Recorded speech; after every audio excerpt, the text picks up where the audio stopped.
দ্বিতীয় প্রকার ছাত্র। তৃতীয় প্রকার ছাত্র আছে, তারা শুধু ভর্তি হয়ে আসে। ওই যে বই দিয়েছে, বই আনার পর যে আপনার আলমারিতে ঢুকাইছে, আর কোনো বের করা নাই, আর পরীক্ষার সময় যদি একটু বের করে। তাহলে আপনাদের কাছে আমার প্রশ্ন হলো, এই যে তিন প্রকার ছাত্রের কথা বললাম, এই তিন প্রকার ছাত্র যখন নাকি পরীক্ষা দেবে আর যখন নাকি রেজাল্ট বের হবে, তখন কি এই তিন প্রকার ছাত্র একই আনন্দ করবে নাকি আলাদা আছে? অবশ্যই আলাদা আছে। যে আপনার সারা বছর পড়ালেখা করেছে, তার রেজাল্ট যখন বের হবে দেখবে গোল্ডেন A+ পেয়ে গেছে, একেবারে তার আনন্দের কোনো কি নাই, সীমা নাই। সে একেবারেই খুশি। মিষ্টি কারে কিভাবে খাওয়ানো যায় সেটা নিয়েই ব্যস্ত আছে। আর যে মাঝে মাঝে গিয়েছে, সে ফার্স্ট ডিভিশন পাস করছে, তার মনে আনন্দ হলো যে একটা পাইছি, তো কোনো সমস্যা নাই, তার কাছে অতটুকু আনন্দ। আর যে আপনার বই এনে যে রেখে দিয়েছে আর খোলাখুলি না, সে করছে ফেল, তার ভিতরে কোনো আনন্দ আছে? কোনো আনন্দ নাই। ঠিক আল্লাহ পাক রব্বুল আলামিন 12টা মাস আমাদেরকে দিয়েছেন, মাহে রমজান মাসকে ইবাদত করার জন্য খাস করে দিয়েছেন। হে আমার বান্দারা, কিছু মানুষ ইবাদত এই রমজান মাস আসলে খুব ভালোভাবে ইবাদত করবে, আর কিছু মুসল্লি আছে সারা বছর যে 5 ওয়াক্ত নামাজ ফরজ করেছেন, সে 5 ওয়াক্ত নামাজ সঠিকভাবে আদায় করতেছে। আল্লাহ তাআলা যাকাত ফরজ করেছেন, যাকাত সঠিকভাবে আদায় করতেছে। আল্লাহ তাআলা হজ ফরজ করেছেন, হজও সঠিকভাবে আদায় করতেছে। আল্লাহ তাআলা পর্দা ফরজ করেছেন, পর্দাও সঠিকভাবে পালন করতেছে। তাহলে বলেন, আমি আপনি যখন দুনিয়া থেকে বিদায় নিয়ে চলে যাব, যে ব্যক্তি আল্লাহ তাআলার হুকুম আহকাম সঠিকভাবে পালন করলো, তার জন্য কি জান্নাত ভালো হবে? নাকি এক ব্যক্তি শুধু রমজান মাস ইবাদত করলো, তার জন্য জান্নাত ভালো হবে? কোনটা জান্নাত ভালো হবে? যে ব্যক্তি সারা বছর নামাজ কালাম ঠিকমতো আদায় করছে, রমজান মাস পরে বনাস্ত করছে, আমল করছে, আল্লাহকে সন্তুষ্টি করার জন্য যত প্রকার ইবাদত আছে সমস্ত প্রকার ইবাদত করছে, তার কি কোনো চিন্তা আছে? মরতে দেরি আছে, জান্নাত তার জন্য অপেক্ষা করে না। সুবহানাল্লাহ। এই জন্য ইবাদত করতে হলে ওরকম ইবাদত করতে হবে, খাঁটি ছাত্র হইতে হবে। খাঁটি ছাত্রদেরকে দুনিয়ার মানুষ যেমন পছন্দ করে, ঠিক খাঁটি মুসল্লি যদি হতে পারেন, দুনিয়ার মানুষও আপনাকে মহাব্বত করবে, মাখলুকও মহাব্বত করবে। দুনিয়াতে যত প্রকার প্রাণী আছে সমস্ত প্রাণী আপনাকে মহাব্বত করবে। শুধু তাই নাই, ফেরেশতারা তো মহাব্বত করবেই। আপনি মরতে দেরি আছে, আপনার রূহটাকে নেওয়ার জন্য তারা সিরিয়াল দেবে যে ওই ভালো বান্দার রূহটা আমি নিয়ে যাব আল্লাহ তাআলার কাছে। সুবহানাল্লাহ। আর যদি আপনি বেনামাজি হন, গুনাহগার হন, আপনার রূহটা নেওয়ার জন্য কেউ আসবে না, আসমানের দরজা বন্ধ হয়ে যাবে। যদি আপনি বেনামাজি হন, খারাপি হন, তাহলে আমাদের কি করার দরকার? ভালো হওয়ার দরকার না? খাঁটি মুসল্লি হওয়ার দরকার না? খাঁটি মুসল্লি হওয়ার একটা সুযোগ এসেছে। আল্লাহ রাসূল সাল্লাল্লাহু আলাইহি ওয়াসাল্লাম বলেন, এই যে রমজান মাস চলিতেছে, রমজান মাসে এমন একটি রাত আছে শবে কদর, এই শবে কদরটা তোমার জীবনে যদি তুমি পেয়ে যাইতে পারো, আর যদি ইবাদত করতে পারো, আর যদি খাঁটি দিলে তওবা করতে পারো, তাহলে আমি রাসূল ঘোষণা করে দিলাম তার জীবনের সমস্ত গুনাহ আল্লাহ তাআলা মাফ করবেন। সুবহানাল্লাহ।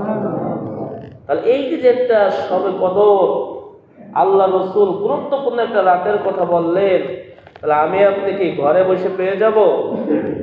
বাজারে গেলে পেয়ে যাব? পেঁয়াজ উঠাইতে গেলে পেয়ে যাব? ইবাদতে মাশগুল থাকতে পারবো নাকি?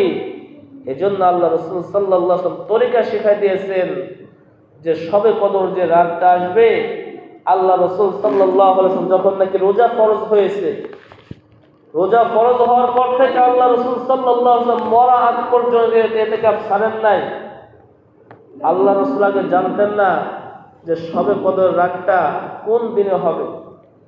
আল্লাহ রাসূল সাল্লাল্লাহু আলাইহি ওয়াসাল্লাম যখন এই ঘোষণাটা জানাইলেন জিবরাইল আলাইহিস সালাম, যে আপনাকে সর্বপ্রথম একটি রাইট দেওয়া হবে, 1000 মাস থেকে উত্তম। এক রাত যদি আপনি ইবাদত করতে পারেন 1000 মাস থেকে উত্তম। রাসূল সাল্লাল্লাহু আলাইহি ওয়াসাল্লাম শোনা মাত্রই প্রথম রমজান থেকে এতেকাবের নিয়ত করছেন, মসজিদ থেকে আর বের হবে না, মসজিদে পুরো রমজান মাসে আমি এতেকাব করব। সুবহানাল্লাহ। রাসূল কারীম সাল্লাল্লাহু আলাইহি ওয়াসাল্লাম 1 থেকে 10 রমজান পর্যন্ত এই রাতটা পাওয়ার জন্য এতেকাব করলেন। জিবরাইল আলাইহি ওয়াসাল্লাম রাসূলের কাছে এসে বলে, ইয়া রাসূলুল্লাহ, ইয়া হাবিবাল্লাহ, আপনি কি উদ্দেশ্যে এই শুরু থেকে 1 থেকে 10 রমজান পর্যন্ত আপনি ইতিকাফ করলেন?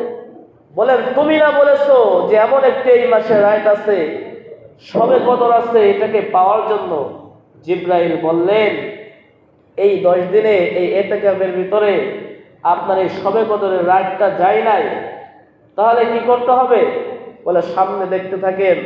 রাসূল কারীম সাল্লাল্লাহু আলাইহি ওয়াসাল্লাম আবার জিবরাইলের কথা শুনে ওই 10 দিন থেকে 20 রমজান পর্যন্ত ইতিকাফে থাকলেন শবে কদর পাওয়ার জন্য। জিবরাইল আলাইহি ওয়াসাল্লাম 20তম রমজানে এসে বলে, ইয়া রাসূলুল্লাহ, ইয়া হাবিবাল্লাহ, আপনি কি উদ্দেশ্যে আবার এই 10 দিন ইতিকাফ করলেন? বলে, না, তুমি তো বলেছো শবে কদর পাওয়ার জন্য এত ফজিলত। জিবরাইল আলাইহিস সালাম রাসূলকে বললেন, এই 20 দিনের ভিতরে ইতিকাফের ভিতরে শবে কদর রাতটা যায় নাই, তাহলে কি করতে হবে? রাসূল কারীম সাল্লাল্লাহু আলাইহি ওয়াসাল্লামকে বললেন, শেষের 10 দিনে চেষ্টা করে দেখেন শবে কদর পান নাকি। রাসূল কারীম সাল্লাল্লাহু আলাইহি ওয়াসাল্লাম জিবরাইলের কথা শুনে শেষের দশকে ইতিকাফ করলেন এবং আল্লাহ রাসূল সাল্লাল্লাহু আলাইহি ওয়াসাল্লামকে জানিয়ে দেওয়া হলো। জিবরাইল আলাইহিস সালাম জানিয়ে দিলেন যে আমি আপনাকে জানাই দিতাম অবশ্যই, কিন্তু একটা সমস্যার কারণে জানাইতে পারলাম না। কিন্তু আল্লাহ তাআলা বলে দিয়েছেন যে কোনো এই 21 রমজান থেকে 20 রমজানের পর থেকে নিয়ে যে কোনো বেজর রাতে শবে কদর হবে। এজন্য আল্লাহ রাসূল সাল্লাল্লাহু আলাইহি ওয়াসাল্লাম আমাদের জন্য সহজ করে দিয়েছেন, এ মুসলমান, 30 দিন ইতিকাফ থাকার দরকার নাই। যে শবে কদর রাতটি যে আছে, আল্লাহ রাসূল সাল্লাল্লাহু আলাইহি ওয়াসাল্লাম বলেছেন, কোন আমার উম্মত যদি শেষ দশক অর্থাৎ শেষের 10 দিন যদি ইতিকাফ রাখে, তাহলে এই ইতিকাফের ভিতরে আল্লাহ তাআলা শবে কদর নেন। সুবহানাল্লাহ। আমার আপনার কি 30 দিন থাকা লাগতেছে? শেষ 10 দিন যদি থাকতে পারি, এ মুসলমান, জীবনে তো অনেকে মহাব্বত করি, আমি আপনি যাকে মহাব্বত করি তার কাছে আমার আপনার থাকতেই মন চায়।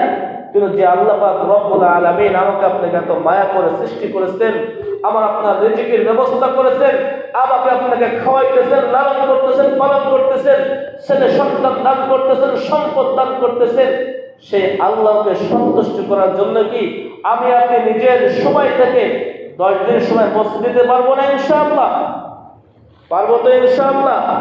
একটু নিয়ত করলে হয়ে যাবে যে আমার জীবন তো আমি সারাটা জীবন ভর তো আমার ছেলে সন্তানদের পিছনে ব্যয় করেছি, স্ত্রীদের পিছনে ব্যয় করেছি, সম্পদ অর্জন করার জন্য ব্যয় করেছি। আমি আমার এই অল্প একটু সময়টুকে আল্লাহকে সন্তুষ্ট করার জন্য ব্যয় করব।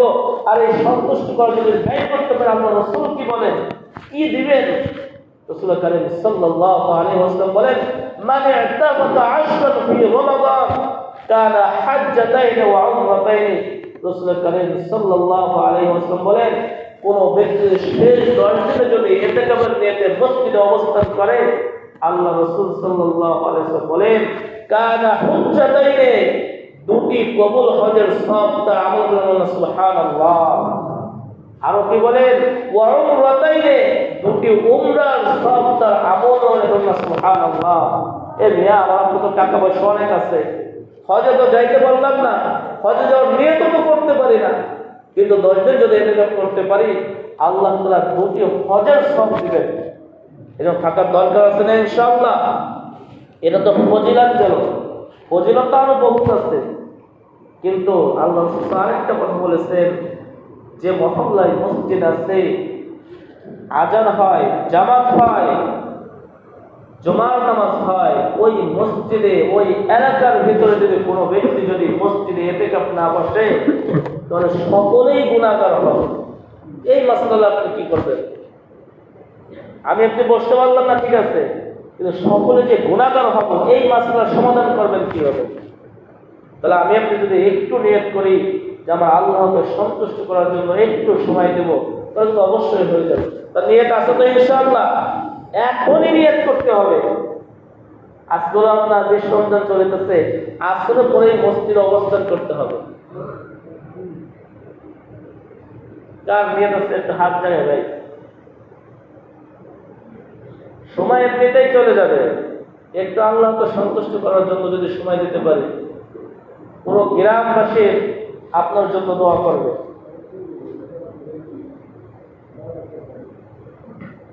আছেন নাকি কেউ? একটা আল্লাহ রাসূলের সুন্নাহ, আমি আপনি আল্লাহ রাসূলকে অনেক ভালোবাসি, কিন্তু আল্লাহ রাসূলের সুন্নাত মানতে পারি না, সুন্নাত অনুযায়ী চলতে পারি না।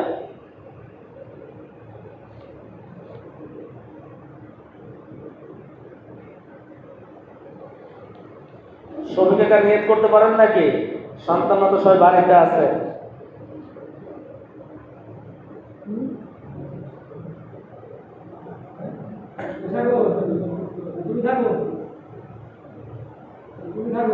না, এটা সাগর না, ফার্মে থাকে।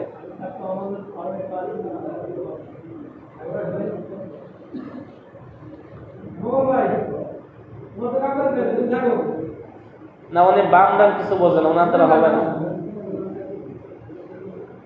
অর্থাৎ ইবাদত করতে দ্বিতীয় প্রকার ছাত্র, তৃতীয় প্রকার ছাত্র আছে, তারা শুধু ভর্তি হয়ে আসে।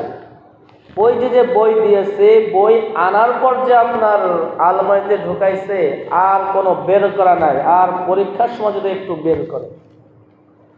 তাহলে আপনাদের কাছে আমার প্রশ্ন হলো, এই যে তিন প্রকার ছাত্রের কথা বললাম, এই তিন প্রকার ছাত্র যখন নাকি পরীক্ষা দেবে আর যখন নাকি রেজাল্ট বের হবে, তখন কি এই তিন প্রকার ছাত্র একই আনন্দ করবে নাকি আলাদা আছে? অবশ্যই আলাদা আছে। যে আপনার সারা বছর পড়ালেখা করেছে, তার রেজাল্ট যখন বের হবে দেখবে গোল্ডেন A+ পেয়ে গেছে, একেবারে তার আনন্দের কোনো কি নাই, সীমা নাই, সে একেবারেই খুশি। মিষ্টি কারে কিভাবে খাওয়ানো যায় সেটা নিয়েই ব্যস্ত আছে। আর যে মাঝে মাঝে গিয়েছে, সে ফার্স্ট ডিভিশন পাস করছে, তার মনে আনন্দ হলো যে একটা পাইছি তো, কোনো সমস্যা নাই, তার কাছে অতটুকু আনন্দ। আর যে আপনার বই এনে যে রেখে দিয়েছে আর খোলাখুলি নাই, সে করছে ফেল, তার ভিতরে কোনো আনন্দ আছে? কোনো আনন্দ নাই। ঠিক আল্লাহ পাক রব্বুল আলামিন 12টা মাস আমাদেরকে দিয়েছেন, মাহে রমজান মাসকে ইবাদত করার জন্য খাস করে দিয়েছেন। হে আমার বান্দারা, কিছু মানুষ ইবাদত এই রমজান মাস আসলে খুব ভালোভাবে ইবাদত করবে, আর কিছু মুসল্লি আছে সারা বছর যে 5 ওয়াক্ত নামাজ ফরজ করেছেন, সেই 5 ওয়াক্ত নামাজ সঠিকভাবে আদায় করতেছে।